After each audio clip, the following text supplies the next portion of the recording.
আমি আজকে একটা ভিডিও দেখলাম। ওইখানে দেখলাম এক লোক বলতাছে যে ব্যবসার জন্য চায়নারা নাকি সেরা। সে তাদেরকে পীর মনে করে। সে এরকম কিছু বলতাছে যে মানে ব্যবসা শুধু চায়নারাই বোঝে। যদি ব্যবসা চায়নারা বুঝতো তাহলে মানহীন পণ্য কেন তৈরি করতো? কেন এরকম কথা আসে যে চায়না বেশি দিন যায় না? আসলেই চায়নার কিছু কিছু প্রোডাক্ট আছে যা আপনি একদিন ইউজ করবেন, ঠিক পরের দিন ইউজ করতে পারবেন না।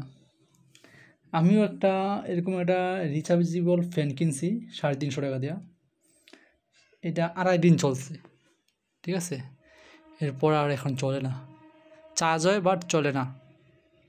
আর চার্জের ব্যাকআপ ছিল, লেখা আছে 4 ঘন্টা, কিন্তু আমার এখানে মনে হয় 14 মিনিট, 15 মিনিট, 16 মিনিট এরকম ব্যাকআপ দিত আর কি। আমি চেক করছি।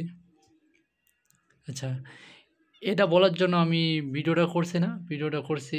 এটা হচ্ছে আমার দোকান। দোকানটা হচ্ছে মুগদা মদিনাবাগ। এখানে আমরা চাল ডাল পাইকারি বিক্রি করি, কিন্তু রিসেন্টলি আমরা মিল থেকে মাল আনতে যাচ্ছি। কারণ আমরা মোকাম থেকে মাল আনি না, সাধারণ গ্রাহকের কাছে বিক্রি করতে পারি, কিন্তু ছোট ছোট মুদির দোকানদারের কাছে যে আমাদের টার্গেট, ওইখানে আমরা বিক্রি করতে পারতেছি না। এই কারণে আমরা কিছু ব্যবসায়ী খুঁজছিলাম। বিভিন্ন ব্যবসায়ী প্ল্যাটফর্মে একটা পোস্ট শেয়ার করি। ওইখান থেকে কিছু লোক আসে, সরাসরি দেখা করে।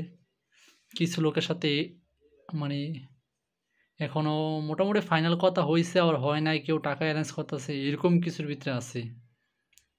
ঠিক এরকমই একজন ব্যবসায়ী, উনি এরকম কিছু ব্যবসা নিয়ে আসতেছে।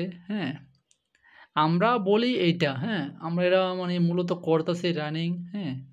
আমরা বলতাছি এভাবে না, উনি এভাবে করলে আছে।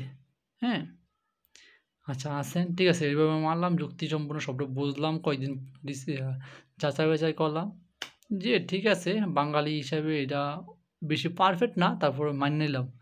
পরে তো ওনাকে নক করলাম যে আমরা এটাতে এগ্রি আছি, আপনি আসতে পারেন। হয় না, আপনারা শুরু করেন, কোনো পরামর্শ লাগলে আমি পরামর্শ দেব, ওইভাবে আছি। আমি আপনাদের সাথে নেই, কোনো যদি পরামর্শ লাগে আমার থেকে পরামর্শ নিতে পারেন। তখন তাদের কিছু বলার নাই। মানে নিজে করে একটা, করতেছে আরেকটা, সে আরেকটাতে পরামর্শ দেবে, বাট তারপরে আমি তার ব্যাপারে খোঁজখবর নেই। যতটুকু জানলাম যে উনি হচ্ছে একজন বোকার, যেটা পারে ওটারই বোকারি করে। উনি আমাকে এখন বলতেছে যদি চাল লাগে, কোনো মেল থেকে আনা লাগে, উনি আয়না দিতে পারবে, ওনাকে টাকা দেবো, উনি আয়না দেবে। কিন্তু আমি দীর্ঘ অনেক বছর ধরে এই পাইকারি ব্যবসায় আমার কিন্তু পরিচিত অনেক মেল টেল আছে। আমি চাইলে আনতে পারি, কিন্তু আমি আনতে পারি না কেন? একটা কোম্পানি থেকে আমার মাল আনতে হবে, ঠিক আছে। একটা কোম্পানিতে যদি আমি মাল আনি, আমার যে চালান আর কি, আমার চালান মোট ধরুন না 10 লাখ টাকার মতো, মানে মাল কেনার মতো সামর্থ্য। তো 10 লাখ টাকা যদি আমি একটা কোম্পানি চালিয়ে আনি, মনে করেন যে ফ্রেশ থেকেই চাল আনি, এই যে ফ্রেশের মিনিকেট, এই ফ্রেশ থেকে যদি আমি এক গাড়ি মাল আনি, হয়তো আমি কী পাবো, ফ্রেশ মিনিকেট, ফ্রেশের নাজির, ফ্রেশের পাইজম, এই 3টা চালই ফ্রেশের চলে। তার আমি বাকি চালগুলো কোথা থেকে পাবো? তার জন্য এই যে ডাইল আনবো কোথা থেকে, কার টাকা দিয়া? তার জন্য আমি 10 জন লোক খুঁজছিলাম, যাতে 10 জন লোক এক গাড়ি মাল এনে ভাগ করে নিয়ে যাবে, সেম 10টা কোম্পানি থেকে মাল এনে ভাগ করে নিয়ে যাবে।